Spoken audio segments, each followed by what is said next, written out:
Hello, hello, hello. How are you guys doing this evening? It's late. Well, I mean, it's not as late as some nights that I vlog, but it is. Got my fountain pop. Go get your fountain pop and get ready for the vlog. We're gonna have a little vlog here tonight. It is 2:27 a.m. And I did absolutely nothing today. And I'm not ashamed of it whatsoever. I slept. So I went to bed really, really late last night. You know, last night I was all like, oh, my schedule's off and I don't know that I care and whatever. I don't care. I don't care that my schedule's off. I mean, it doesn't really matter. I went to bed last night like 6:30, probably fell asleep at like 7. I slept till 3:30 today. It was fantastic. I woke up, it was thunderstorming outside. Alex had opened all the windows in the house, so it was so nice. I like woke up and it like reminded me of when I was like growing up, and my mom, like I said last night, that my mom would have, what do you call it? The windows open and you could like smell it all through the house. It was fantastic. So the whole house smelled so good today, and it was kind of cool in the house. And tonight, interestingly enough, because it thunderstormed, like hard tonight, like hail and stuff. Interestingly enough, the house got kind of a little warm, but it wasn't too bad. It kind of reminded me of summer a little bit. I liked it. So yeah, I got up at about 3:30 and just laid in bed and talked to Alex for a little bit. He got up at like 11, but he didn't really do anything, he said. And then he didn't even make breakfast. Oh, last night I watched an episode and a half of 13 Reasons Why. I'm like, I like it this season. This is the third season. But I'm struggling a lot getting through it. It's just a lot of really heavy stuff, you know? So anyway, in all honesty, I'm gonna be kind of happy when I'm done with it. Did I say that I finished Handmaid's Tale?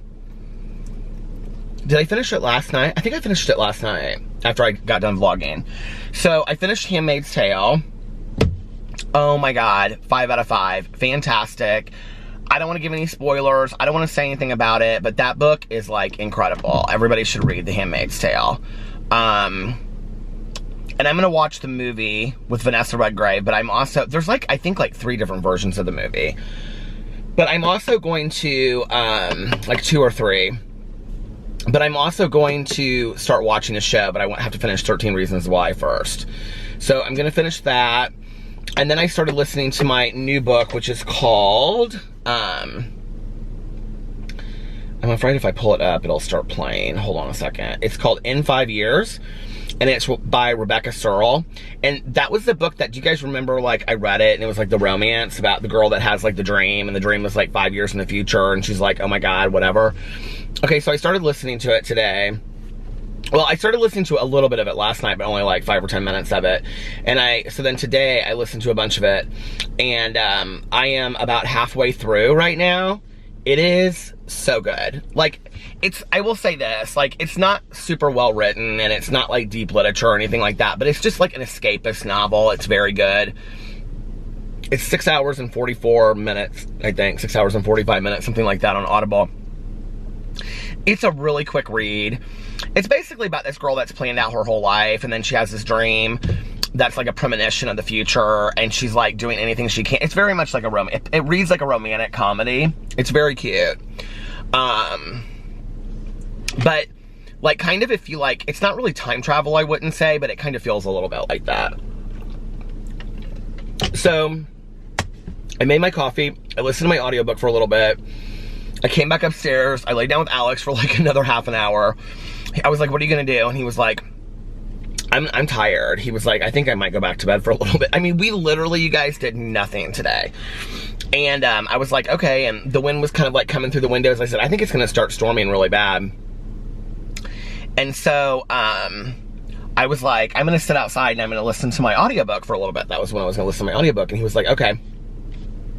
So I like came downstairs and I like, you know, like made another coffee, got ready to sit on the front porch, and I could see like in the sky, it was like really, really dark, like clouds. And I was like, yeah, this isn't gonna last long. So like I went upstairs. It just started raining. How weird is that? So I went upstairs and, because I was going to tell him I was going to make some videos. And in all honesty today, like, I just was like, oh, I would just love the day just to, like, you know, like, just lay around and just, like, watch TV, which I didn't even, like, I watched probably, like, 20 minutes while I was eating earlier of 13 Reasons Why, and that was it. But, because I listened to this book most of the day, or most of my free time today. Free time was all day. But anyway, I went up there and he was, like, asleep. He had, like, fallen asleep in, like, 10 minutes. So I was like, you know what? I'm not going to bother him. If I start making videos now, it'll just wake him up. So I was like, you know what? I'm just going to take a day and not make videos. And I sat outside and I listened to my audiobook. And I kind of, like, just went through social media and stuff like that. I feel like every person that I know in the world went live on Facebook tonight. Like, it's like every drag queen that I know is doing, like, live shows. Like, everybody's doing these, like, live shows from their house, which cracks me up because, you know, like, I live stream and whatever. So it's like seeing people that I know live streaming, like, I don't know, it just, like, cracks me up. But I, like, watched a lot of it. It was fun. So I did that. I don't know why I have my windshield wipers on, like it matters if it rains while I'm sitting here. So anyway, I did that. And then Alex at 8 o'clock was going to have, like, they were gonna have, like, this, like, Zoom group, or, like, he and his girlfriends were, like, doing, like, a hangout. Like, a lot of people are doing this, right? And it was, like, 3 or 4 of his girlfriends. And, so he was like, do you care if I do that? I was like, no, not at all. He's like, well, I'm just gonna sit in the kitchen. He was, like, making this, quesadilla with, like, chicken and black beans and all this kind of stuff. He was like, do you want me to make you one? And, he was like, but without chicken? And I was like, no, I'm totally good. And I was like, I'm gonna make these pizza rolls right here. So I made these pizza rolls because I had bought, like, 8 boxes of these pizza rolls. They were nasty. They were nasty, and I'm gonna tell you why right now, because I microwaved them. And I forgot how bad pizza rolls are when you microwave them. So then I was, like, so disappointed that I sat there and I was just kind of, like, listening to him talk to his girlfriend as I, like, walked in there and I said hi to all of them. And then, they were like, Peter! And then they were just sitting there talking and stuff. And I made a cheese sandwich, and I had those peanut butter bites. Oh my God, I'm obsessed with those peanut butter bites. I got on the Instacart tonight to see, because basically all I need at this point is the bread I'm eating, that Dave's bread, those peanut butter bites, and Havarti cheese. Not Havarti cheese, Havarti cheese. And it can all be delivered from Costco. So yeah, I'm excited about that. But I don't know how many days it takes to get your Instacart here, because I know that they're, like, so behind on stuff, you know? So I ate that, and then I listened to, like, a little bit more of my audiobook. I called Tanya, talked to my sponsor on the phone today. I didn't talk on the phone a whole long time. Oh, I talked to Mel earlier today, too. Because we have the book club tomorrow. So if you're watching this and you've never participated in the book club before, and you are interested in participating in the book club or just seeing what it's about or whatever, tomorrow is our live stream that we are doing over the book Butcher Baker, which is about Robert Hansen, who was Alaska's first serial killer. And it starts at 4 p.m. Eastern Standard Time, and the link is below. It's the YouNow link, or you can just go to younow.com and search Peter Monn. All you have to do is, like, start an account. It's free. You can do it on your computer, you can do it on your phone, you can download the app. It's free. You don't have to pay anything to be on YouNow. And the reason that we do it over there that way is because that way we can have, like, several people guest at the same time. I don't think YouTube allows, like, Google Hangouts and stuff anymore, so that's why we do that. So anyway, that's 4 p.m. Eastern Standard Time. If you guys, like, I'm sure that this will be up before then, because I'm like, what I do now is I go inside and I render my vlog, like, while I'm sitting there, like, watching, like, an episode of 13 Reasons Why, and then I'm, like, eating something, and then I upload, and then I upload it on YouTube, so when I wake up, it's, like, ready to post, and that's why I've been posting it earlier. So that's been nice. So anyway, then when Alex was talking to his girlfriends, I was gonna vlog then, but I was kind of tired, and it was, like, storming and stuff, and so I was like, you know what, I'm just gonna lay down again. I laid down literally from, like, 9 until 12, and it was fantastic. Little Boo Radley came up there with me, and then, so I laid down from, like, 9 until 12, and then, he was downstairs and he was watching, I don't even know what he was watching. I couldn't like who was talking didn't mean anything to me. It was like the characters. So I don't know, I didn't see the TV screen, but anyway, then one of his friends called, and she and her boyfriend were like asking him for advice on like some stupid argument they were having. They were all laughing and stuff. So anyway, he was talking to them, and I was like, I'm gonna go upstairs and take a shower really quick, because I was like, I just want to feel like fresh and clean. So I took a shower and I used all my Lush products.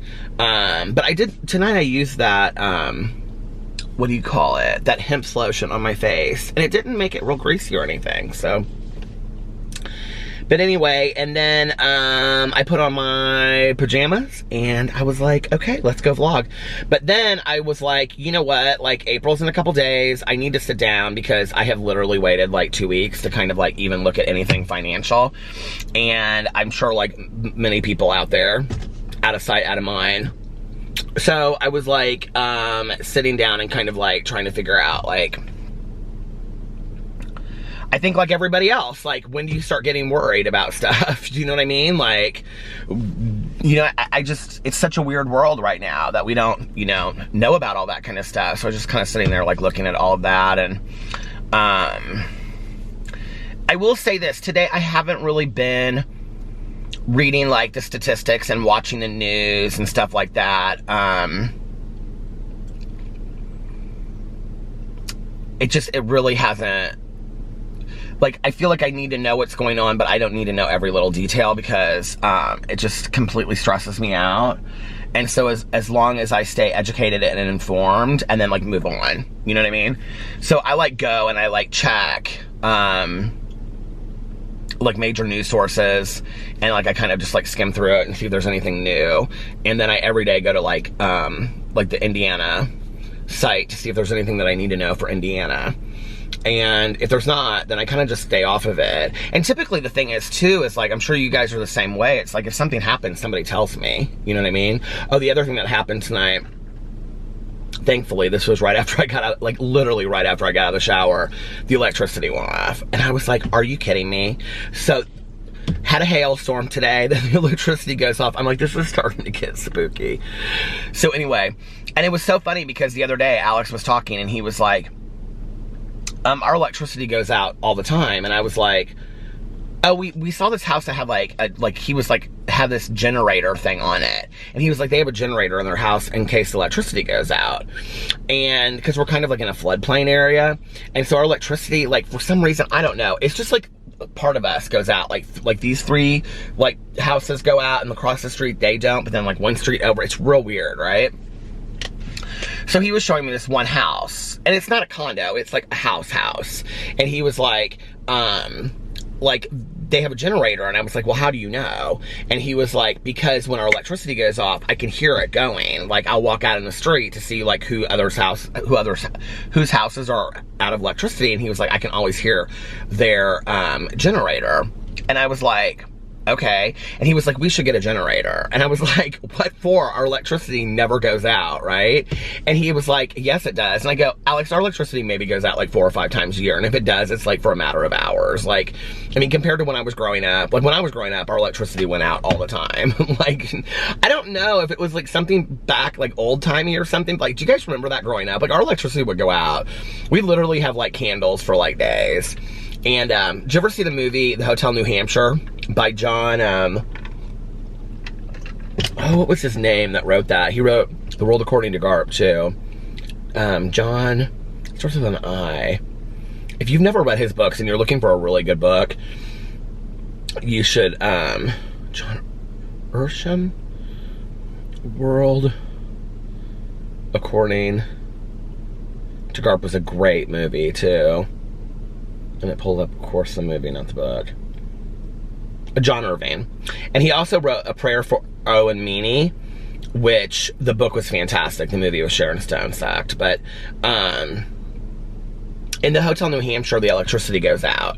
And it's like they're like a real weird family. And all the kids, like they live in this hotel, they it's like the family runs this hotel, they live in this hotel, or they buy the hotel or something. I can't remember. God, I should watch those movies again. They were so weird.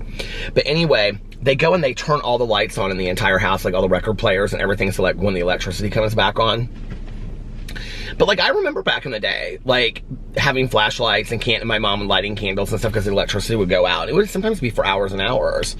So anyway, I was like, Alex, our electricity only goes out for 4 or 5 times, or only goes out like 4 or 5 times a year. We don't need a generator. He was like, you say that now, and then electricity's gonna go out and we're gonna want a generator, right? I should have known. So anyway, that was literally what, like when we took our walks, that was like 2-3 days ago. So tonight the electricity goes out. And he goes, I can't stand it. He goes, it scares me when the electricity goes out. And Alex doesn't get scared of anything, right? Except for zombies. He hates zombies. And I said, babe, it's going to go right back on in a sec. Because usually it takes literally like 10 minutes, which is what happened tonight. It was off for like 10 minutes. Long enough for me to tweet it out.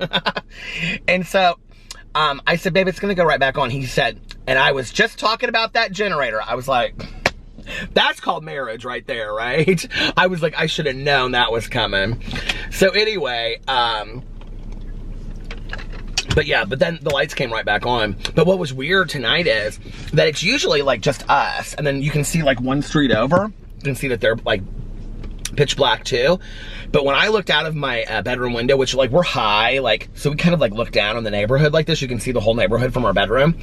Like we're kind of like at the top of like, we're not like at the top of a hill, but we're like higher than the rest. It's weird. I can't explain it. But anyway, so like they're kind of on a valley and we're kind of like up. So you can look down, the whole neighborhood was all pitch black. I was like, this is spooky. Like the whole neighborhood. Like even out, you know, past the gates and stuff like that, into like the houses, like I could see, like it was like pitch black. I was like, this is so weird. So anyway, yeah, that was my day. It was nice. I was like sitting there and I was like making a list for like April and like everything that I want to do in April, and I'm like, okay, I'm gonna come up with these ideas and this is what I'm gonna do. I've been ordering stuff on Amazon to review. I ordered like 2 more things today. So if you guys have suggestions of things you'd like to see me review, put it in the comment section below. A couple of different things I'm doing is I'm ordering things that are like as seen on TV and kind of like little Amazon things. Here's the thing with ordering it though, is that Amazon's so backlogged that I'm looking at like 2 or 3 weeks before I get it. The other thing I'm trying to do is like, you know when, like on Instagram, you'll see, oh, I just thought of something I need to review. Hold on a second, let me make a note to myself. But you know, like when somebody will, like they'll have like the sponsored post, do you know what I'm talking about? Well, I've been like trying to order some of those things that come up that, like look interesting to me. Like this one that I'm putting in my phone right now that I forgot to order. So I'm trying to keep up with that because in all honesty, like I have a bunch of stuff in the but people don't seem super interested in the stuff that I'm reviewing right now. And so I'm like, well, I don't know why they would. A first aid kit and 2 dog subscription boxes. I mean, you know what I mean? And that's what it is that people really like the food ones. And the food ones are really fun. But the reality is I cannot do a bunch of food reviews right now. I don't even know like what I would, you know, like order to review. So we're just gonna have to wait for the food ones, and it's okay. But and then I would like my Peterisms to maybe be a little bit more structured. I think I'd like to have some more like, I'd like it to be like more topics and do like a meditation to start and then like discuss a topic. And then the drama videos, obviously, on my Peter Monn channel is kind of just like whatever's happening for the day, you know? And that just kind of depends on if there's any drama. And in all honesty, I could have made a video today, but I just was like, well, I was gonna make a video. I was gonna do a response video to the like Jeffree Star's video about like what's going on with him right now. But I just was like, you know what? I just want to relax. I don't really, you know, want to make this video today. So I was like, I'll just wait. And then the vlogs, of course, will continue to be the same. And then my BookTube channel, I don't know, like, I mean, that's just fun. Like, that's just where I'll talk about my, you know, well, right now I'm reading my book over there, so that's really nice.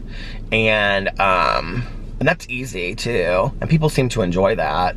I felt bad. That was like, you know what's so funny is, out of all my channels, I always feel bad when I don't post videos, especially right now when I know people want to be distracted and things like that. Which is why I will not take a day off from vlogging. But like, people are keeping up with my book right now. And yesterday when I posted, I hadn't posted the day before, and I got a couple comments, and people were like, I really missed that you posted yesterday. Like, you know, like, I know that you need to take some time to yourself, but like, I really wish you would have posted yesterday. I was really like looking forward to it and whatever. And so then when I didn't post on there today, I was kind of like, oh, I feel bad, you know? But I just needed to take a day to myself. I just needed to kind of like hang out and rest with Alex. It was really, really nice just kind of sleeping all day with Alex and the dogs. Like, I sleep in late and all that kind of stuff, but it's been really nice having time to spend with Alex. And, you know, it's just been nice. What else did I hear that they canceled today? Oh, Paris Men's Fashion Week is canceled in June. They canceled it, which I think is interesting. It's so far away, but understandably. And I almost kind of wonder if like people starting to cancel things really far out is because of people's like planning for travel and stuff too. I don't know. I just think that we need to do what we're told, and we just need to stay inside and social distance like everybody's telling us. You know, it's not like, what did I see? I saw somebody put something about, and I've done it too, like I put on my Facebook, is anybody bored yet, and whatever, we're all bored, whatever. And somebody said, maybe it was Christina Randall. Hold on a second. Do you guys watch Christina Randall? I love her. Christina, here she is. Her Instagram stories are so long though. If it was on her Instagram stories, I'll never find it. You're not stuck at home, you're safe at home. One word can change your attitude, and one cough can change your life. And I loved that, you know? And I saw somebody else post on my, like post on Facebook something about like, you know, like how bored are you when, you know, like people complaining about being bored. It's like, okay, well, what's more important to you, your health or your excitement level, you know? And I'm really worried, like, you know, I'm really worried that people are going to start being like, screw this, you know, I'm not doing this anymore. Like, I was talking to my dad on the phone about these kids, you know, that were like, went to Miami for spring break and were partying and all this kind of stuff. And, you know, I said, you know, Dad, I said, this is not me excusing that. But like, when I was their age and I was drinking, like, I would have done the same thing. Like, I know I would have. I would have been like, what are you talking about? Like, we're not going to get sick. Like, let's go, you know? And so I'm not excusing that behavior, but I understand it. But just because you understand something doesn't mean that it's not scary nonetheless. And so then they come home and like, who knows what's happened, you know? And I think like,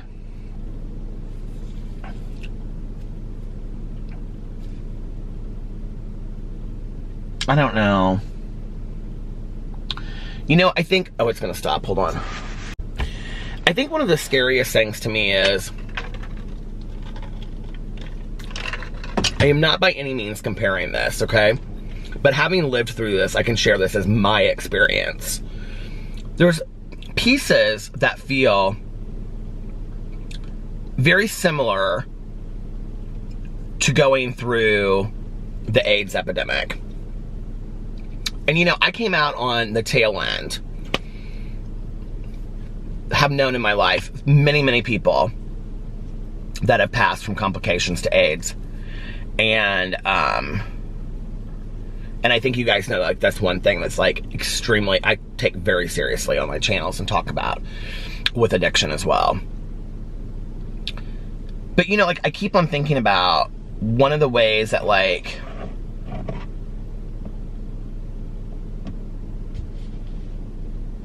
I remember like back in the day, you know, like, and I can only speak for the gay community because that was the part of the community that I was in. people were so afraid, okay? And we're seeing people around them die that, like, I don't know anybody that didn't use condoms, that wasn't, like, super questionable about, like, you know, I mean, I just, like, that was just a given. If you were even gonna do something, like, I'm talking about even, like, doing, like, just, like, I don't want to say this if there are kids watching, but things that, you know, like, some things that didn't even require that, you would still use a condom for that. Does that make sense? Because people were so afraid. And then what happened was, by practicing safer sex practices, we started to reduce the numbers in the gay community.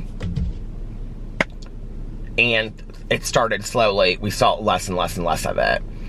And then, you know, over time that changed. And I remember one of the things, like, at the time, so when I was getting my master's degree, I took a class about, it was called Working with the HIV Infected Client. And it was a phenomenal class. It was such a great class. But we had, like, every week, like, so it was like in the summer, so it was like an all-day kind of class. And so in the summer, or in the morning, we would have, like, lecture and going through, like, the book material and whatever. And then in the afternoon, we would have, like, a speaker come in. It was always, like, a panel. So, like, one time, we had, like, a panel of mothers who had all lost their sons. And then we had the director of the Life Crisis Center come in and speak. She was phenomenal. And then we had a panel of guys, and this was so sad. And they were, like, 5 guys, and they all, you know, had, like, the Kaposi sarcoma on their face, and they had they all were basically, like, they couldn't see anymore. I can't remember what it was called, but it was something that affected the eyes that was associated with AIDS. And they were basically, like, all of them, like, walking on canes and things like that. And they just were ready to go. Like, they said that in the, you know, they would say, like, we're ready to go. Like, everybody that we knew is gone. Everybody that we loved is gone. Like, they were ready to go. And I remember this guy was sitting in there. And I had heard this time and time again. But, like, it was, I don't know why. It was hearing it from him. He said, you know, like, and I've heard this, like, a million times, like, in HIV and STD education, right? But he said it, and he said, I had heard this before, but I didn't believe it. That when I sleep with somebody, I'm not just sleeping with that person, but I'm sleeping with the person they just slept with, and I'm sleeping with the 5 people they slept with before, and I'm sleeping with the 5 people that each of those 5 people slept with, and I'm sleeping with the 5 people that those 5 people slept with. And I can remember hearing it from him, this guy that was like, I'm ready to go. And looking at him and thinking, wow, like, is sex this important to me? Like, is it really that important to me? And,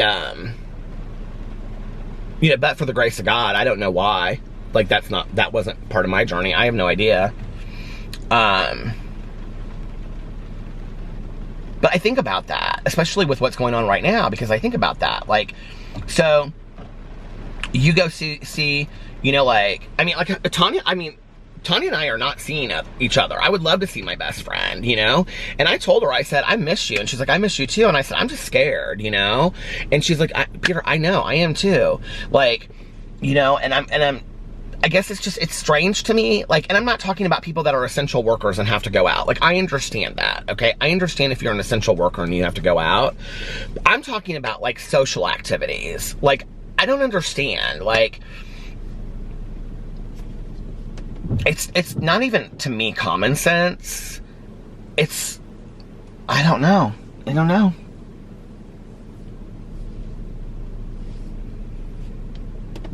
I just think about that guy sitting there saying that, you know, and I think, so, if I go here, and somebody walks by me and coughs,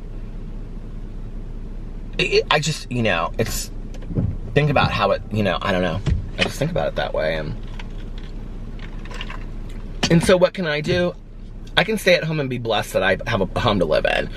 You know, I can stay at home and be blessed that I have enough food right now to eat and a husband to be with and whatever. You know, my sponsor yesterday, she said to me, she said, Peter, she's like, I'm really struggling. She's like, because I'm like all alone, you know? She's really having a hard time like being at home alone right now.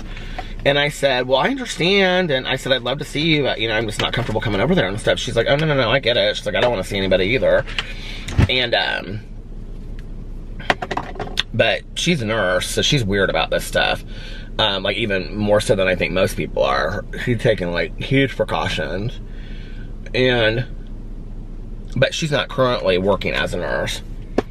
So anyway, she said, yeah, she was like, but everybody I keep on talking to is complaining about their husbands and wives being at home. She said, so maybe I'm not too upset right now about it. But I don't know. I think it's like, I think at some point we'll stop complaining and making jokes and memes about it, and it'll just become our way of life. Maybe. I don't know.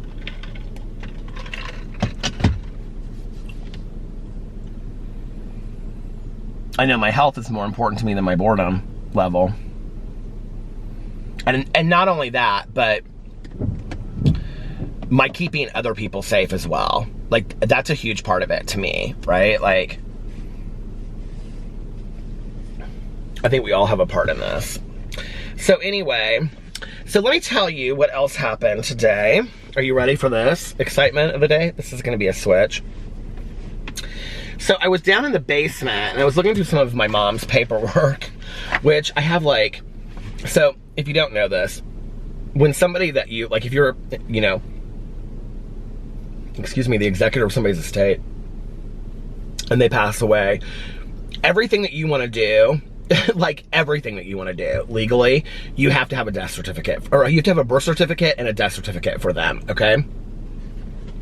Which is really great because they cost money. So I don't remember, like I went down there to get my mom's birth certificate, or maybe the funeral home did that. They ordered it. I can't remember how that happened. Did I go down there? I had to go down there for something. No, I feel like I went down there for my mom's birth certificate. I think he asked me how many death certificates I had, and I was like, well, how many am I gonna need? Can't need that many. Well, hell, I think I only have like one left, and I ordered like 15 or something. I needed more than I mean, people want them, right? It's weird. So anyway, I mean, I understand it, like to close out accounts and stuff like that, but you had to have a birth certificate too for these things. So I have like 25 of my mom's birth certificates or something ridiculous down there. Anyway, I just have like a pile of all this crap from like her funeral. I was like looking through it, and underneath it, I found like a folder, a bunch of my writing that I had started and I never finished. And look what I found in here. You guys ready? So this is 60, you guys look. 60 typed pages. Can you see? Here, look at this. 60 typed pages of my memoir, my treatment memoir that I started, called Pretty Drinker. You can see it right here.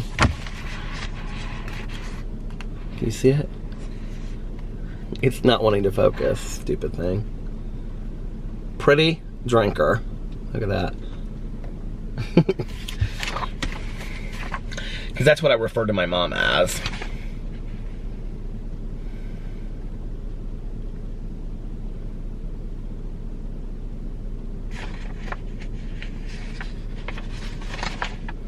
So anyway, I found this, and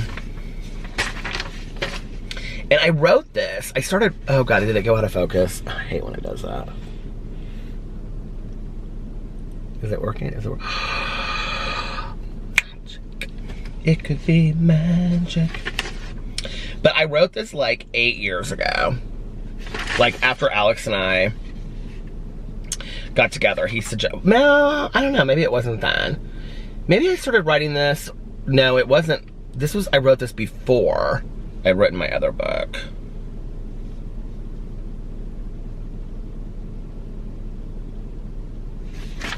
You guys want to hear some of it? This story won't surprise you, but like it goes into like, so, you know, I'm reading on my, on my booktube channel, so maybe I'm just in the mood to read, I don't know. My own stuff. I sat there in the basement and I just stood there and like read some of it. I was like, oh my God, I forgot all about this. Okay, you ready? So it's called Pretty Drinker 1. Well, I'm not gonna read the page number for each one. Pretty Drinker. ETA, 12 hours. Or estimated time of arrival, 12 hours. My eyes open, snow, lots of it, falling outside my window, and all I could hear were the words of Silent Night ringing through my mind from the voices of tiny, high-pitched, sharp-toothed angels dancing and pounding on my head. Always highly influenced by movies, I was strewn across my bed, white sheets tangled around my ankles, a bottle of Jack Daniels spilled on the floor, and an ashtray overflowing with cigarette butts tipped over on my down comforter. Yet I still felt like John Paul Belmondo from Godard's Breathless. Sexy, cool, and mysterious. I began moving, looking for a fresh cigarette, and realized that the angels I had dreamt were dancing on my head was actually a grade A hangover.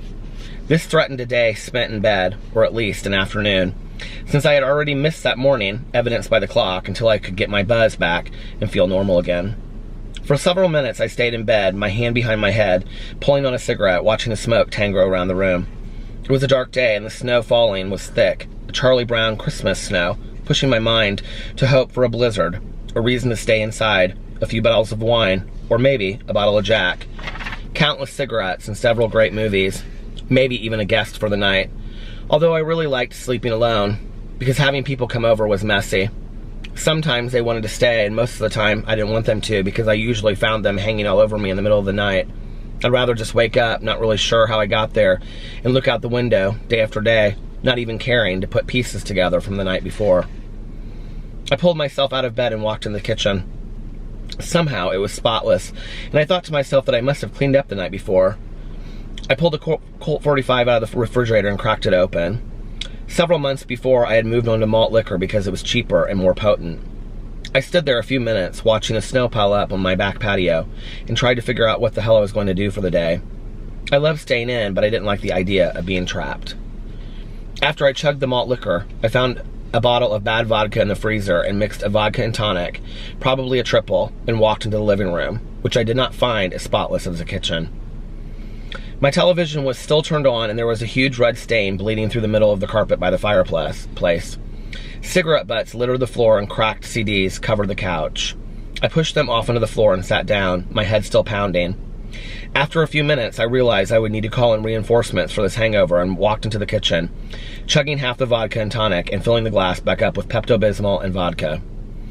I finished the drink quickly, my brain freezing like it did when I ate ice cream too quick in the summer. Grabbing another Colt, I walked into the bathroom and looked at myself in the mirror. You look so fucking good this morning, Peter, I thought to myself, laughing. I examined my face. I looked closely at the stubble around my chin, fingering it and feeling its harshness on my fingertips. Powerful gray clouds foreshadowed a storm around my eyes. My face and body were damp, always covered in alcohol-scented perspiration these days, although I no longer could smell it. I guess it radiated from my skin, as I had learned during the last college class I had attended. Even though I couldn't smell myself, others could, and quickly. 2 weeks before, I had walked into my Victorian literature class when I was abruptly stopped at the door by my professor. She shook her head and stood in front of the door. You're really not welcome here anymore, Peter. I just kind of looked at her without fully understanding. She pulled me around the corner and lowered her voice. I think you have a serious drinking problem. Every day you come in here, students complain because they can smell you from across the room. I really have no other choice than to ask you to not return. She turned and began walking in the room, but stopped and turned back at the door. I hope you get the help you need. You're really an amazing young man. And clinging onto the door, she smiled a sad-ass kind of smile that people smile when they don't know what else to say, and then she ducked into the room. Fucking bitch. I dropped all of my classes that day, only 3 weeks before the end of the semester, although it didn't really matter since I wasn't passing any of them anyway. And I hadn't thought much about it since. Although some days I would get dressed up and go sit outside, smoking cigarettes, my backpack over my shoulder, as if I had a reason to be there. I had participated in this charade enough that I convinced myself and others that I was still in class. I laughed at myself in the mirror, thinking about this, while brushing my teeth with hot water, suds pouring out of the sides of my mouth. When I was done, I turned on the shower, as hot as it would go, always attempting to detox my system until I smelled somewhat normal, while steam filled the small room and frosted the mirror. I cracked open a bottle of Vicodin, swallowed 3 with the Colt, and turned and stepped into the shower.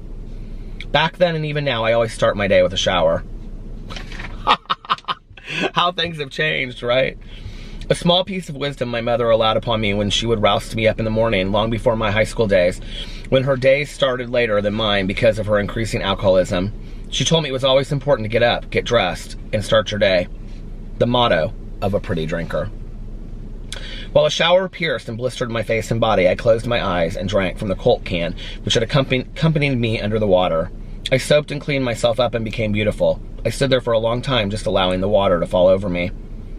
I love to endorse some fantasy of endless tears, or my pounding the shower wall with fists, but the reality is that I didn't feel anything except the wonderful velvet of the drink in my throat and the cleansing water on my skin, erasing any memories from the night before.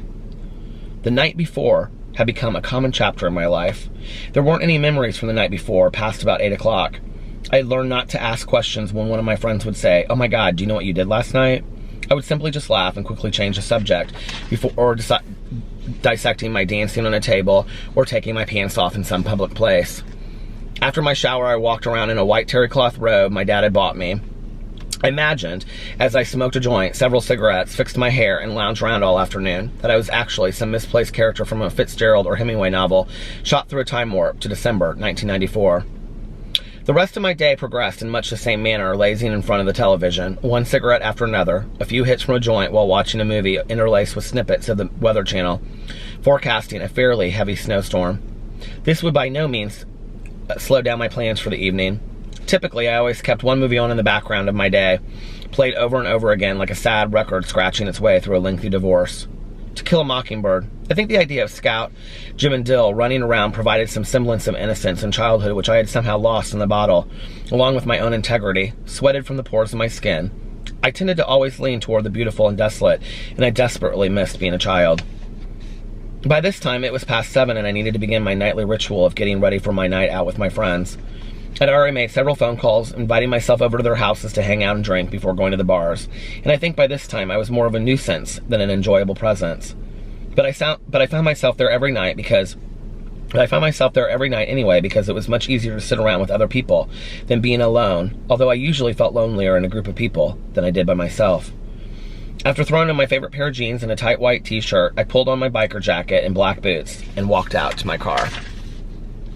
Outside, it was snowing so crazy I could hardly see a few feet in front of my face. While everyone else was settling into their homes, building fires and making pots of chili, praying for their weekend plans to get canceled so they could stay at home with their families, I ventured out, finding myself at my friend's house once again. After all, it was Friday, and that meant we were on day 2 or 3 of our weekend. And although it had taken us 3 or 4 hours of drinking, eating pills, smoking a few joints, taking a scalding shower, and spraying myself like crazy with cologne, when I walked through the door of my friend's house, they always thought I was stone sober. And that was when the real party would begin. So that is the first chapter of my book. I don't remember writing this, really, to be honest.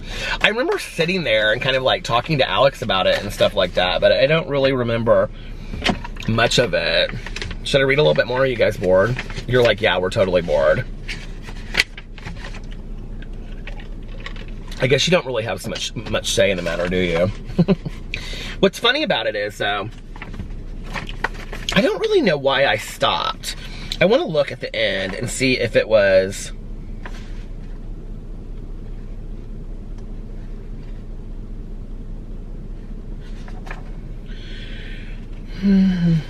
I think maybe I just didn't know where to go next with it or something.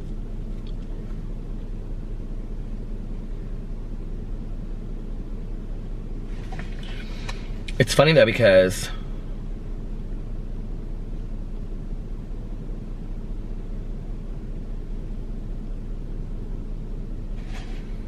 oh, that was interesting. I put in, okay, there's some, this is like a lot of like really what happened to me in treatment. It's interesting.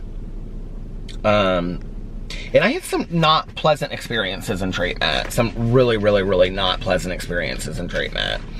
I don't remember.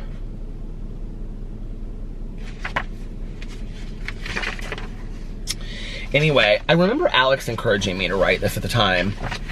And I kind of just jotted stuff down and was like, I don't know if I really want to write this. I don't really know what I think about it. I think the other thing was that, you know, I went to treatment in 1994, right? So I've been sober for 25 years. So in all actuality, like, how current really is my story? I mean, it's not like a current recovery story. You know, so I don't know how boring it would be to people to read or if they would find it interesting or not. And I think that's kind of like, you know, I always struggle with the idea that if I couldn't see my book, like something I was writing, if I couldn't imagine it actually like sitting on a bookshelf or being published or other people reading it or being interested in it, like I just really, like it was, so it would start off with kind of like getting in my head and being like, well, you know, like, this book is probably, you're never going to finish it, and if you do finish it, nobody's going to read it, and blah, blah, blah, whatever, and then I would just not start it. I'm actually kind of surprised I wrote 60 pages of this.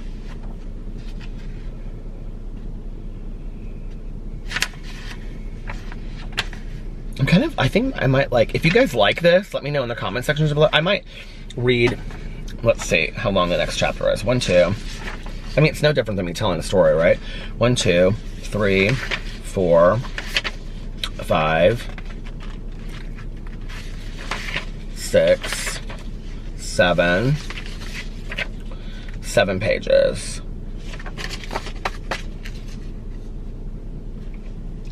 Oh, I think it takes me right up to the point where I go to treatment.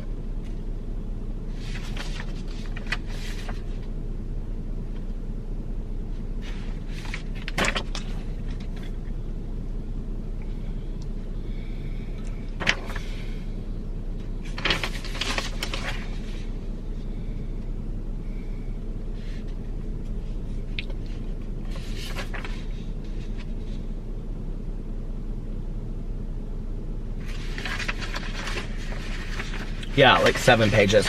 Oh, it's gonna stop, hold on. I think I am gonna read another chapter of this.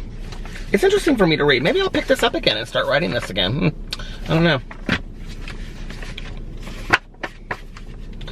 I don't think I have it saved anywhere though, is the thing. I don't think I have it saved on anything, so I'd have to go back and retype the whole thing, which is fine. But interestingly enough, I didn't find many grammatical errors in there, and which is hard to believe, reading my book, the before, now, and after then, which still has quite a few errors in it. Oh well. Estimated time of arrival, 6 hours. How did the last chapter end? Because it picks right up. So.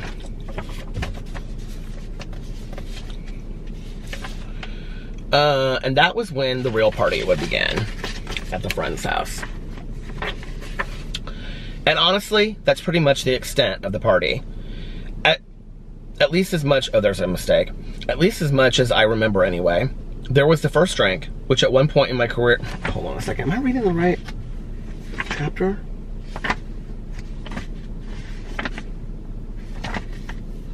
Yeah. Estimated time of arrival, 6 hours. And honestly, that's pretty much the extent of the party. At least as much as I can remember anyway. There was the first drink, which at that point in my drinking career was a double Jack and Coke, and then out. Like a power outage at midnight with a freak still running the streets in my mind.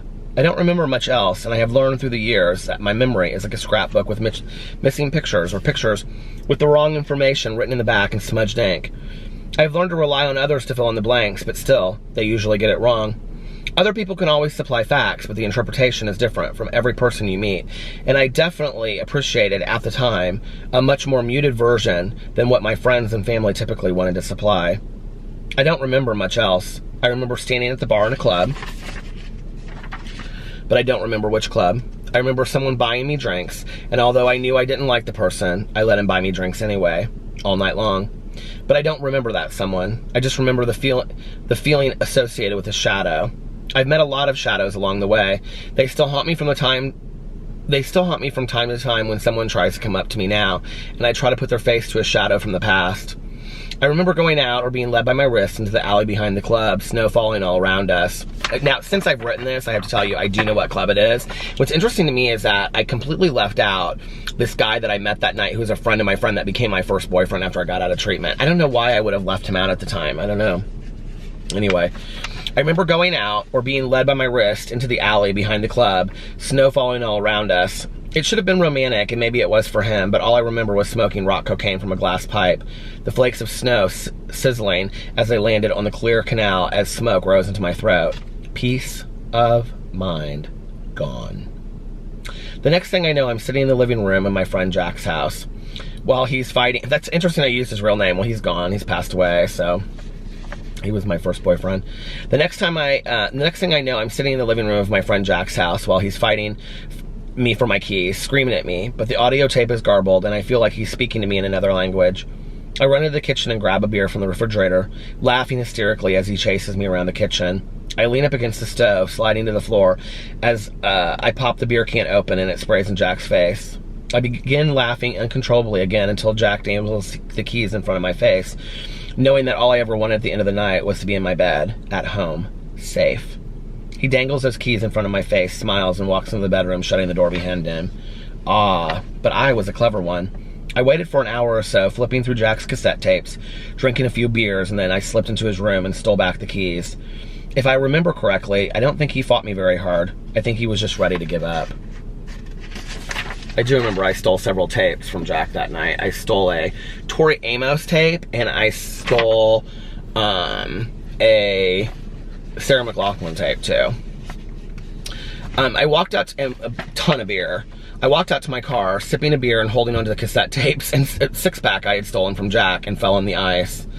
For a few minutes, I sat on the ground, watching the snow continue to dance around the streets, blowing up and down past the cars. The perfect prediction for a snow day cancellation. I was reminded of being much younger and loving nights like this, when I would look out the window of my mother's bedroom and watch the street below fill up with snow. And as I fell asleep under my flannel sheets tucked in at night, I would pray for Santa to come quickly or school to be canceled early, being pulled into the night by the sound of the school closings on the 11 o'clock news. Standing up, I regained whatever composure I had left and walked to my car and started it up, quickly before Jack realized I was gone and came running outside to rescue me. Looking back now, I'm sure that fantasy never would have happened, but it was a nice thought. I don't remember much of the drive. Snow, swerving, more snow, that's about it. Nothing extraordinary. Except that I remember not having my hands on the wheels and looking over at the passenger seat, talking to an absent passenger, explaining how out of hand my life had become. Of everything that night, this is what is vivid, the image of absence. Talking into space while my car spread through the night towards home. And then bang. Skidding off the side of a restaurant, down a ditch, and bang. Suddenly, I looked up and realized I had somehow maneuvered my way through a parking lot full of cars and barely missed driving through the kitchen of Perkins, its green and yellow lights performing Christmas tricks on a glistening pavement. I had thumped my way into the ditch, the hood of my car nose down in a foot of snow, preventing it from bouncing up into the tail end of a semi. And then the entire time I delicately held a full beer can in my hand, not spilling a drop. As the car came to a final rest, the beer came to my lips and I gently swallowed the remains, tossing the beer on the floor of the car. I grabbed my cigarettes and wallet quickly and fell out of the car, my face buried in the snow. And for a moment, I thought about making a snow angel, spreading my arms out wide and fanning them from side to side. But even filled with liquor and drugs, it was much too cold for snow angels, so I grabbed my ass off the ground and stood up. Home was about half an hour walk. Perkins and a grocery store were within a minute's walk. Turning around, I examined the damage. I was fucked. The hood of the car was completely buried in snow and the wheels were spinning slowly in the early morning air. Snow continued to fall, resting on the corpse of my vehicle. I knew I would have to call my dad. It was the only answer. I walked to Perkins, swung open the door, and instantly smelled the warm, comforting cinnamon bun smell. It calmed whatever was left of my lonesome soul. Somehow I had lit a cigarette without realizing it because the hostess quickly came over and asked me to put it out. Having spent many late nights at Perkins eating breakfast after drinking all night, she recognized me immediately. My car, I said, pointing through the kitchen to where I knew it now resided outside in the ditch. She spun around and looked through the swaying doors of the kitchen and saw nothing. Shrugging her shoulders, she just looked at me seriously. "You're a mess, baby," she said, taking my arm and leading me to the bathroom. Inside, she placed me in front of the mirror.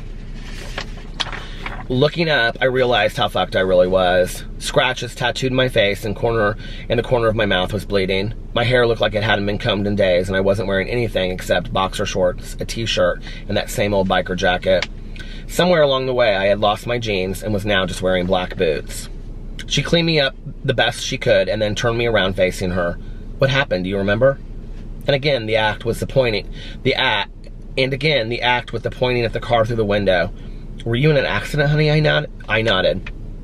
"Were you in an accident?" I nodded.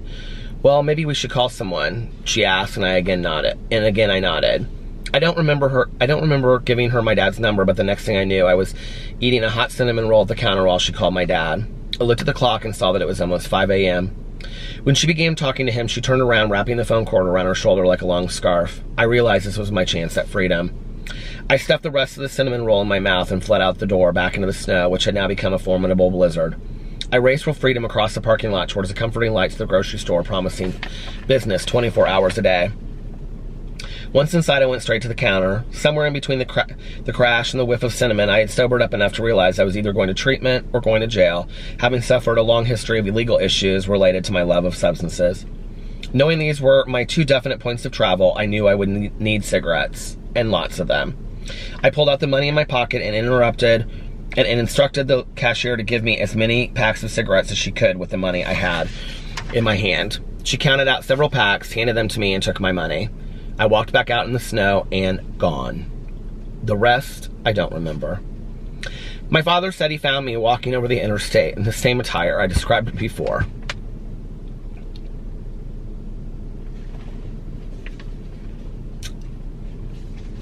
The uniform of a blackout.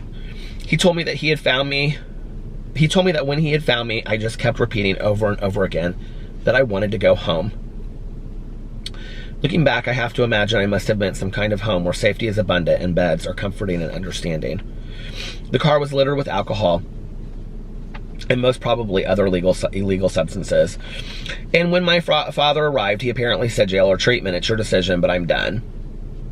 I guess I decided, as any good alcoholic and addict would, that treatment sounded pretty good because I eloquently made that choice, jumping into the car with my stepmother to go to treatment. I don't remember walking into treatment. I don't remember the .371 I blew on a blood alcohol level, which should indicate death. But I had been dead for quite some time. I don't remember the urine drug screen I gave, which tested positive for alcohol, marijuana, cocaine, benzodiazepines, barbiturates, and opiates. I was a walking pharmacy of the sick of mind. I don't remember my stepmother saying goodbye or crying as she walked out of the door. I don't remember being walked to my bed on the detox unit. I just don't remember. I must have slept much of the next day because when I woke, it was early evening and I was craving a cigarette. I turned over in my bed and looked at a 7-foot giant next to me, snoring and moaning in his sleep, tossing back and forth and pulling at his sheets. I sat on the edge of the bed and watched him squirm in his withdrawal nightmare. Dope sick, as I would later hear it called in group therapy, when heroin addicts would talk about those first grueling days of pain that only a true junkie can understand. I quickly pulled myself together, ready to sign myself out. I ran into the hall and walked up to the nurse's station, only to be met by eyes I had known almost my entire life. She smiled and took my hand from across the counter. "You didn't know I worked here, did you?" she said. And I stared back at my childhood neighbor and the mother of my childhood friend, which should have been comforting. Oh, it was so fucking embarrassing, to say the least. She explained to me that I was on the detox unit. It was a locked unit of the hospital where I would be kept until I was ready to move on to the next stage of treatment. I would be given medication every several hours to help my body return to normal. She also explained that I would have my vitals taken to make sure my body was safe. I laughed and she looked across the counter at me. "It's not funny, you're in really bad shape." And she began to cry. Probably not seeing the 22-year-old asshole I had become, but the little kid who fished for crawdads and rode bikes with her daughter. She handed me a pack of cigarettes and told me to go to the lounge and have some juice. I walked down the hallway in a pair of oversized scrub pants, no shirt, a long hospital robe and footies, and as I walked past a full-length mirror, I realized one thing. I was glamorous. This was the life I had hoped and dreamed for all my years. Wow, I didn't expect to get emotional off of that. So that is all I am reading of that tonight. Because I don't need to get any more emotional. So what do you guys think about that so far?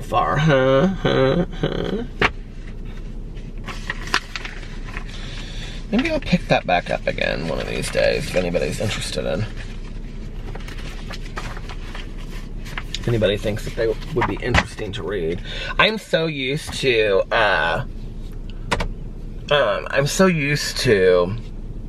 wearing reading glasses now that it's weird when I don't have them on, because I've been using these contacts that are the 2.75, so I can hardly see.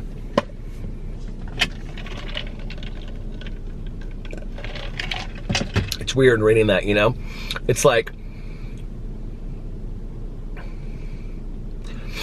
I think what I feel like the most blessed about is,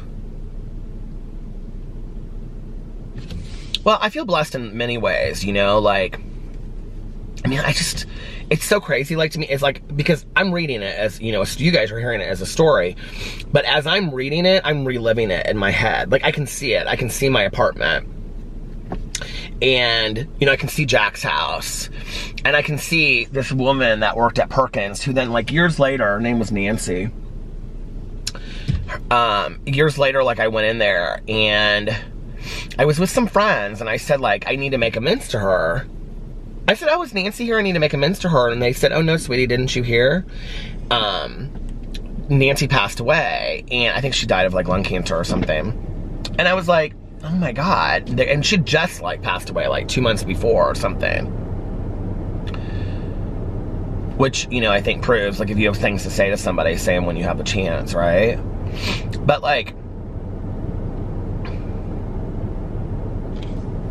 I can see all of that in my head. I can see the detox unit.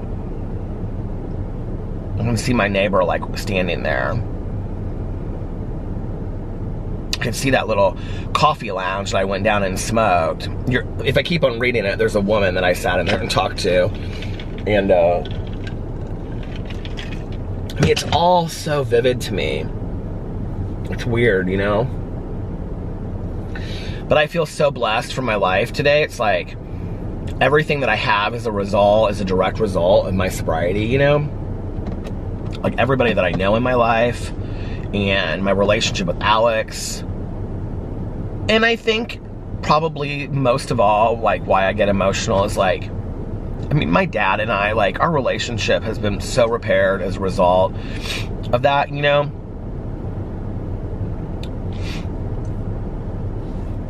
And,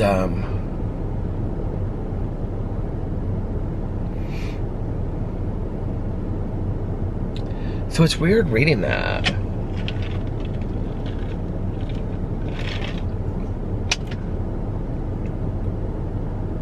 I was actually, like when I started, like, finding the writing and stuff, I was, like, going through, because there were some short stories and stuff in there. I was like, oh, you know, maybe I'll bring out, like, one of these short stories. And then I was like, I found this, and I had totally forgotten about this. I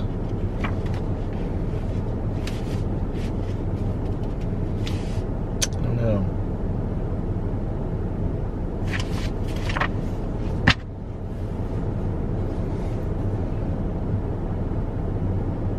There's something cathartic about writing down, you know, like, even just, like, journaling and, like, writing down, like, stories of your life and what's happened, and, you know, the things that you've gone through and all of that. Should we read some comments tonight? I don't have tons to talk about tonight because I didn't do much today, you know. I started telling something and I was like, you know what? I probably shouldn't say that. So anyway, let's go in and read some comments. Okay, I cannot read these names. Lido Boz said the two movies that impacted me were Made in Heaven and What Dreams May Come. Okay, so I think Made in Heaven is with Timothy Hutton, and What Dreams May Come is with Robin Williams. So they're both about the afterlife. I loved both of them, but they were both very... What Dreams May Come started off like really, really happy and kind of whatever, but then it kind of turned and got really kind of dark and depressing. Did you feel that way? I definitely felt that way. Did you feel that way? I definitely felt that way. Made in Heaven, she said 1987, and then What Dreams May Come 1998. I do not remember Made in Heaven. Here, let me Google it. Made in Heaven, pennies from heaven.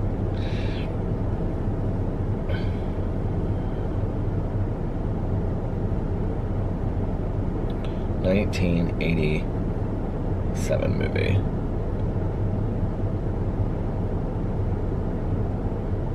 Oh, here it is. Mike, Timothy Hutton meets Annie, Kelly McGillis. I'm not a huge Kelly McGillis fan. Okay, wasn't she the one that was in Witness? In heaven and can meet if he can find her 30 years later on Earth. I should watch that again. You can watch it on YouTube for $1.99. Watch this. Let's see if it's on YouTube for free. Made in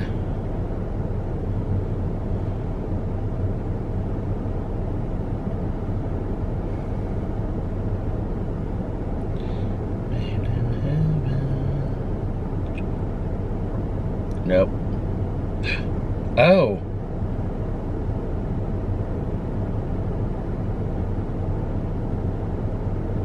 Is this?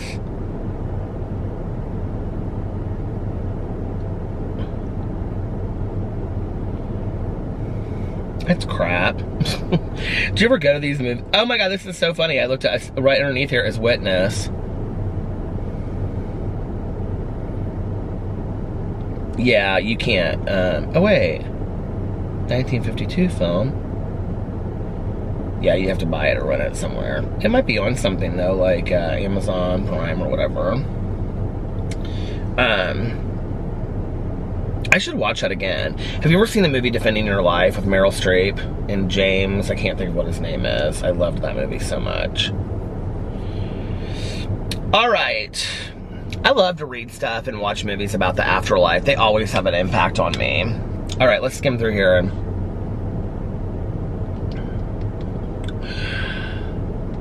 Magic Me said, quote, do something that you can be proud of 60 years from now. No pressure or anything. And then said, I got a shout out. I'm semi-YouTube famous now. Oh, you are? Oh my god. Okay.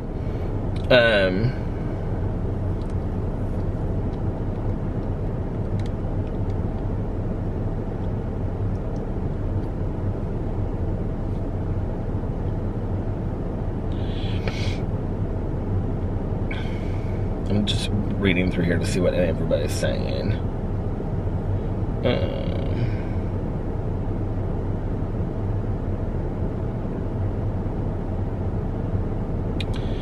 Charlotte said, LOL, when you shouted out that dog Chloe, my 3-year-old daughter freaked out. Her name was Chloe and she thought you were talking to her. I am! Hey, Chloe! This is for you, Chloe! Charlotte's daughter. Charlotte's daughter, Chloe, this is for you. Hey, Chloe. Hey, Chloe. My battery's about to die. Hold on. Okay, let's go. So anyway, I wanted to say, because I was singing that song to Chloe, hey. But anyway, I walk around the house, and one of my all-time favorite songs of life is Donna. Do y'all know that song? Oh, Donna, oh, Donna.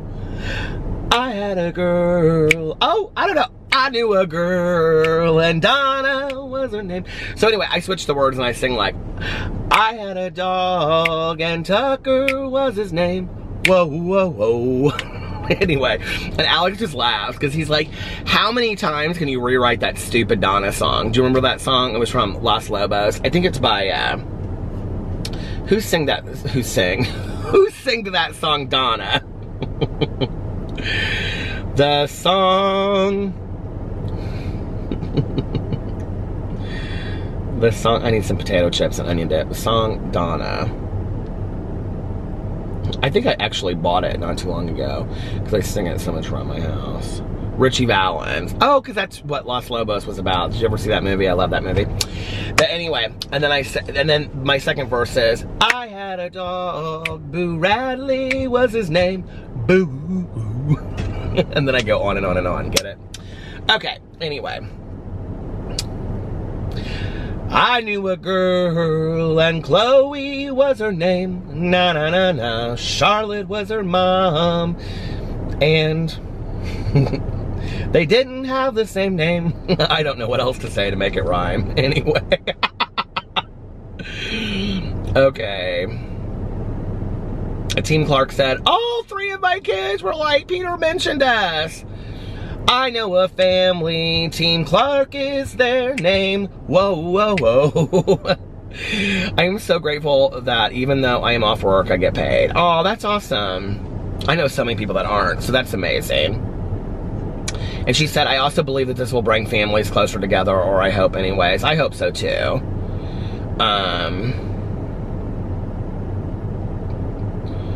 Okay. It's like getting so hot in this car. I'm kind of like afraid to vlog though with my back to the window and then like somebody come right up. And one of my friends posted this picture on the Facebook and it was like these 2 girls are taking a picture. Let me see if I can find it. Well, it doesn't matter, but anyway. In the corner over here is like this spooky guy and he's like looking at him and you can't see it right away. And he's like, but when you see it, you know?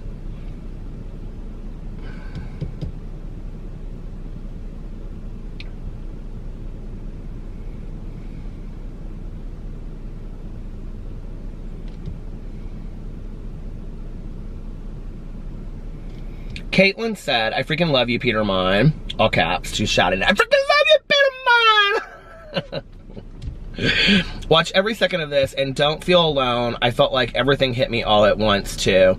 Anyway, love you, boo-boo. Sleepy Time Tea is the best, and instead of living in fear, trusting more in faith, literally gave me goosebumps. Aw. We will get through this, Peter. This too shall pass. I love you. I love you, too. Sabina is grateful for, she said, I'm grateful for my boo love and my family and also that I have your channels, Peter, to keep me sane and happy every day. Stay safe and healthy, everyone. Oh, thank you so much. That was so sweet. Jennifer Dennis said, say yes to the soup. Say no to the dress, say yes to the soup. No, she just said say yes to the soup because that's, or she said yes to the soup. It's so good.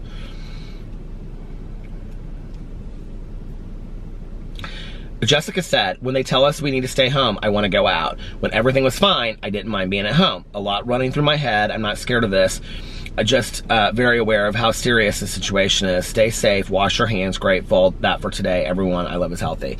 You know, I think that's really what it is. It's like, I didn't have like a problem staying at home, you know, when, like it was my choice or whatever. And that's what I was saying yesterday is that I think that we're like so resistant to like wanting to do what we're told or whatever. When like the easiest thing in the world is just stay at home if you can, you know? I understand there are a lot of people that cannot stay at home, okay? For whatever reasons, they're essential workers or whatever. But if you're somebody right now that can stay at home, stay at home. Like, you know what I mean? Like, everybody's saying it. It's not like it's, you know? I read some number today that was like I'm not gonna even speculate at what it was, but it was like, how many people are homebound right now because of this? And it was like a crazy, crazy number. Okay. Oh, damn it. I'm getting hungry. I'm gonna have to get off here in just a little bit to get something to eat, because I might need some potato chips tonight.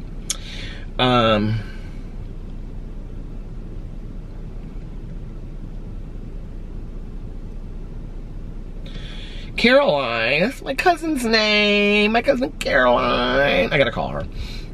Said, this is not my cousin Caroline, but this is, she's the same name. Hi, Peter. I've been watching your drama and review channel for a long time, but since quarantine, I've now started watching vlogs too.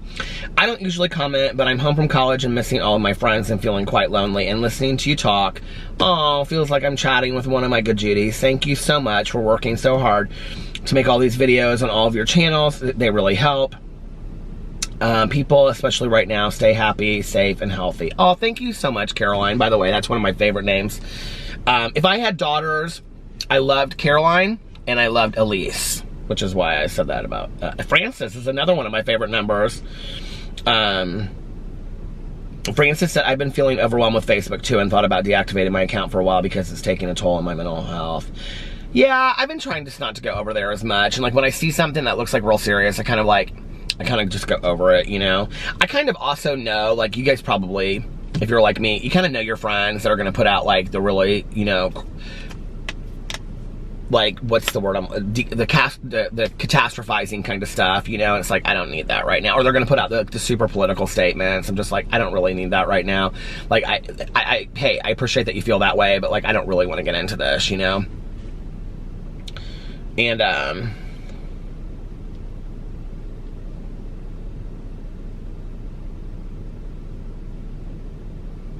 Tato13 said, I actually just screamed when you read my comment.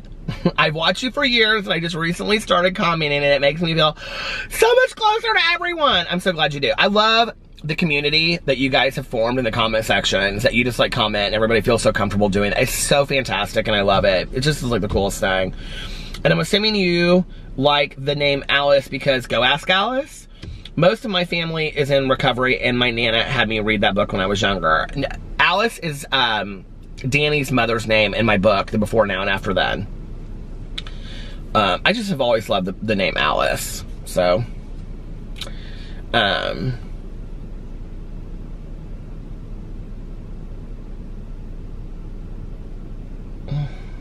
Mike said, all us agnostics, where are you at?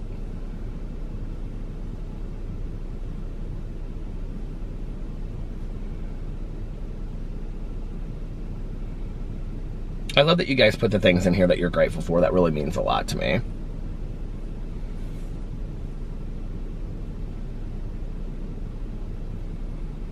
Kelby said, you can still drive. I've been in quarantine for 14 days as precaution and today we went for a drive. So I'm getting like a lot of mixed information about that, and I actually Googled it up today.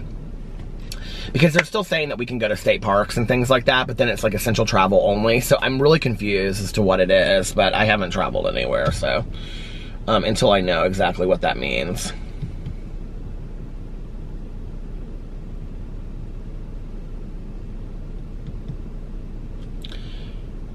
Lanham said, hey, what is the name of the book your friend Aaron read? Something like Where the Crawdads Sing. Where the Crawdads Sing. I had just read it, like, and she knew that I had read it because we were talking about it. And so then she commented and sent me this message, or she sent me a text about like her teeth.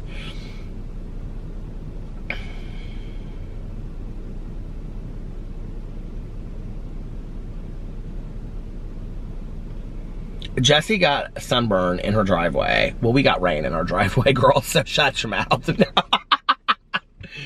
She said, I decided to sit in my driveway today and get some vitamin D, and I'm so burned. Oh my God, I went from vampire to tomato. I've done myself quarantine lobster, bathing in aloe vera right now, and sending you so much love and support. Well, thank you. I really appreciate it. She's like, I had to take a break from a lot of social media because it seems everyone is in the anger stage of grief and loss. You know, yes. Grieving the things that they have lost through this whole pandemic. We will get through this, Peter. I believe in you and I believe in us. So much love. That was really, really sweet. And I'm happy that you got some sun. I hope that it was 70 here today, but it was just wet the whole day.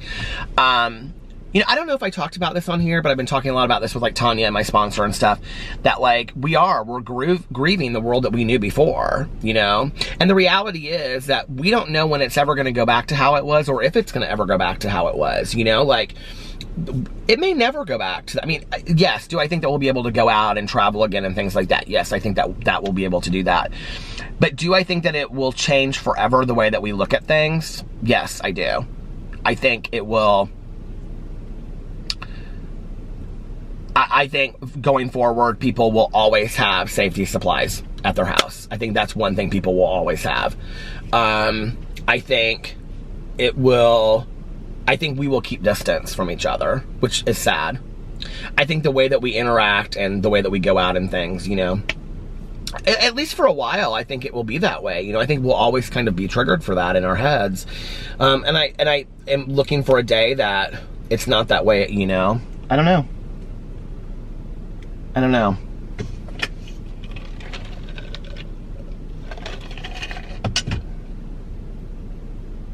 I hope it's not that way.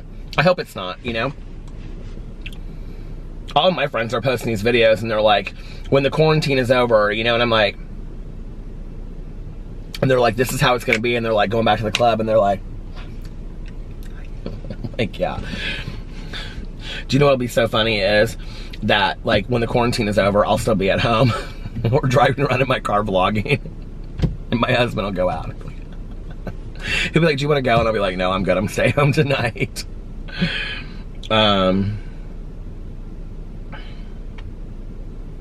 Lisa said, I'm thankful for my husband. We had a jam session last night. We played on the keyboard and sang our hearts out last night. Oh, I love that. Today was another amazing day. We busted out the record player and listened to old vinyls from the 80s. That is so fantastic. Miranda said, Peter, you got your wishes. Storming Indianapolis at night right now. I love spring storms. They are so peaceful. That was 5 hours ago, which, yeah, it was.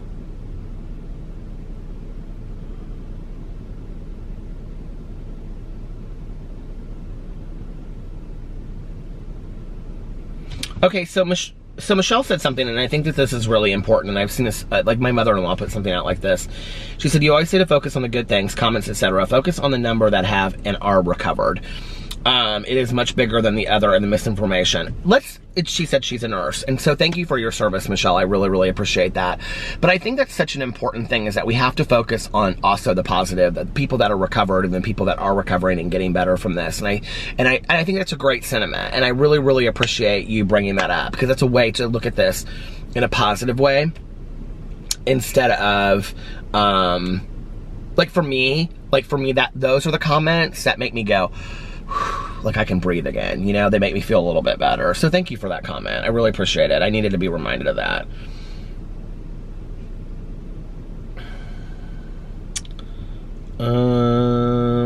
Let's see. Lisa said The Trouble with Angels was one of my favorite movies growing up. There's a lot of Lisas that watch my vlog.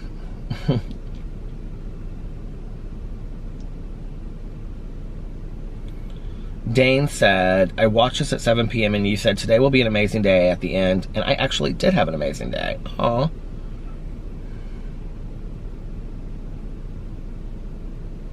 Connie said, just in case you're interested, you can order Girl Scout cookies. Girl, I've had enough Girl Scout cookies, but thank you. No, I had enough. I ate every single one of those boxes. Well, not all of them. I gave like 2 to like Melissa. We had that dinner that night, and then like Alex ate the trefoils or whatever, but the rest of them I all ate them. Carrie said, who has watched Blind Love and The Circle? LOL, they're fun. I haven't. But that Blind Love or Love is Blind or whatever, I keep on thinking I'm gonna start it.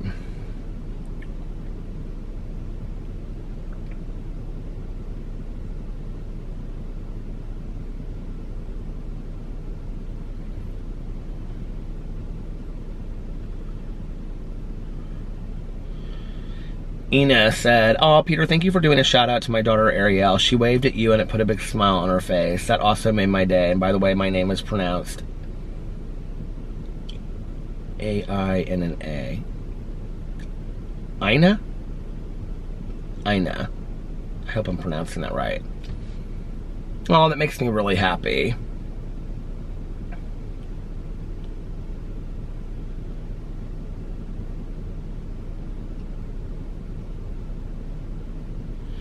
Darlene said Walmart sells Panera soup and mac and cheese in the deli department. I know. I'm trying not to go anywhere unless I actually have to buy anything right now. Like, we don't need any food or anything. So there's no reason for me to, like, go out and buy anything. And I was, like, looking on Instacart today for Costco, but I don't know, like, how long it takes for them to deliver it.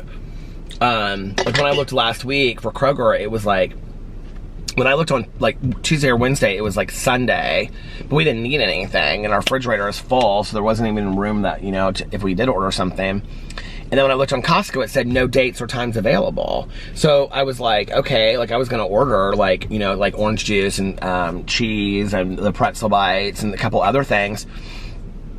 But then I need, like, creamer for my coffee, and I don't know if, like, I like the Starbucks creamer. I don't know. I think I might just wait until we're, like, out of everything, and then, like, one day, like, just go in and be super careful and wear gloves and, you know, and just be super, super careful and go to, like, Costco on a day that, I don't know, maybe just drive around and when we're out of things and we actually need things. Alex is not wanting to go anywhere either, so it's completely fine for us right now. If I can figure out, like, how to get the Instacart stuff here and we don't end up having to go anywhere, there's no reason to. Like, I'll just order it online and have it delivered. I mean, there's absolutely no reason to go, you know what I mean? And I don't even need that stuff.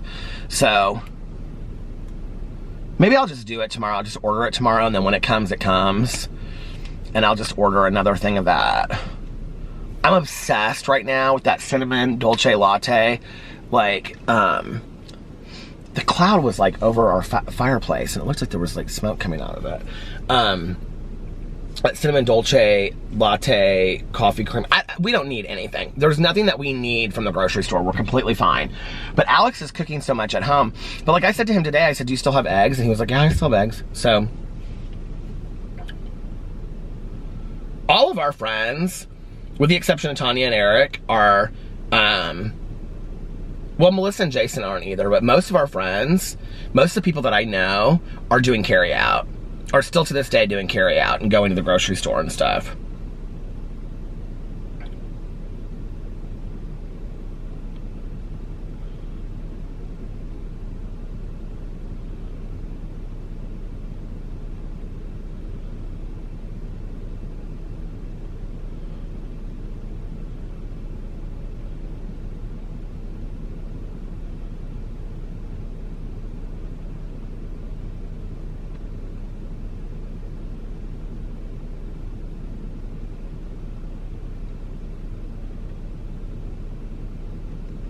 You guys leave such nice comments on here. I really, really appreciate it.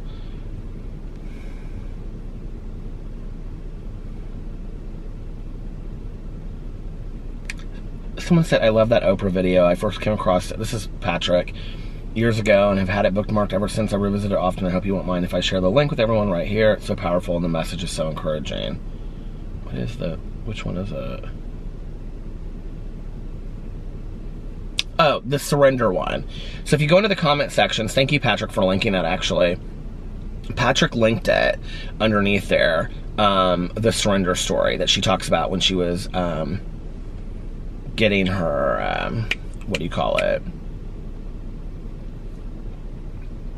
When she got the part for The Color Purple.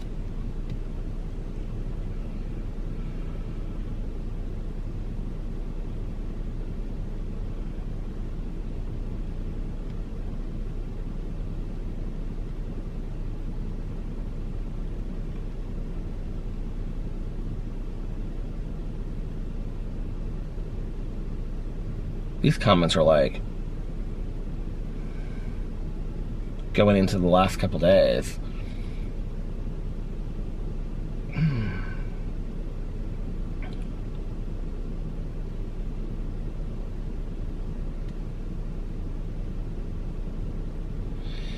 Jim said, oh, Peter, I live on a road with 6 other houses separated by at least 5 acres, so I know what you mean about not seeing anyone. Plus, my husband is a truck driver, so I am back here with our pets most nights by myself, but I'm not bothered by it.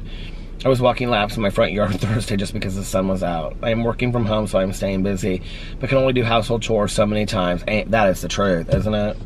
You know, I'm really feeling grateful for my husband, and I have income when so many others don't. Count your blessings, not your troubles. Amen. Take your wolf pack. Or, take care, wolf pack. Take care, wolf pack, she said. And I agree, and I think that is such a way to look at things right now, and I think that's such a great way to end the vlog. So I'm going to end that on that. I'm going to end this on that, to look at our blessings and to count our blessings, you know, instead of our troubles. And like Tanya always says to me too, you know, like, this is one of the greatest lessons I ever learned from her, which is very basic, and I've heard from a million other people since, but like, are you being part of the problem or are you being part of the solution, you know? And like today I want to be part of the solution in things that I do, and if part of the solution is to be a positive being of light for people, you know, and to offer a distraction for people, and to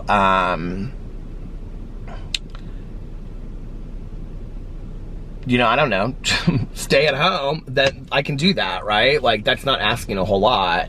And just be the best version of myself that I can be on a daily basis, to be part of a solution and not the problem in people's lives, you know? Anyway, all right, you guys. Is it? Tomorrow's Sunday. God, my days are so messed up. I felt like tomorrow was Tuesday or Monday. Anyway, I hope you guys are having an amazing Sunday. Don't forget to come and join the True Crime Book Club, 4 o'clock Eastern Standard Time. In the comment section below. In the description box below is listed the link to the YouNow, but you can also just look up Peter Monn YouNow, and that's where it's at. And I hope you guys are having an amazing Sunday, unless you have other plans. But like I always say, don't have other plans. Make the most of your day. Do something fun today. Just relax. Have a relaxing day. And don't push yourself too hard on doing chores. And you can only do so much, like she said. Jenny Jim, I think is who said that. You can only do so much, and she's right. And yeah, do something today that will make yourself proud when you look back on it 60 years from now. No pressure, or tomorrow, or next week, or the next day, you know, or tomorrow, or the next day, or next week. And if nobody else has told you this today, I love you. Make sure that you look at yourself in the mirror every single day and you do your daily affirmations. And I'm gonna only pick one a day going forward. And so today's I'm gonna pick, look in the mirror every single day and say to yourself, and mean it in your heart and soul, I love you. You know, we really can't be of value to others until we are first of value to ourselves. That's what my treatment coin said on the back of it when I graduated from treatment. And when we would give people these graduation coins, it always said that. I must first be of value to myself before I can be of value to others. And you have to love yourself first before you can love anybody else or care about anybody else, or be there for anybody else. And you have to care about yourself on some level to take care of yourself and love yourself enough. So please do. And if you don't believe it yet, keep on saying it until you do, and eventually you will. And most importantly, reach out to someone today and let them know how much they mean to you. Just some random person. You know, it can be anybody that you haven't talked to in a while on Facebook or social media. Just be like, hey, I was thinking of you. I always love your posts. Or, you know, like, hey, haven't seen you since high school. How you doing? Whatever. Just somebody random today, maybe, you know. Just let them know you're thinking of them. And practice random acts of kindness. And most importantly, don't forget, don't tell anyone. Because we were doing it just because we want to be good people inside, you know. This is going to stop. I cannot believe this. Anyway, I love you guys. And I will see you tomorrow. Bye. Love ya. Since I had to rush off so quickly, I had to come back and say one more good night, good day, sweet dreams. I hope you had a nice day today. And I love you. I'll see you tomorrow. Bye. Bye. Love ya.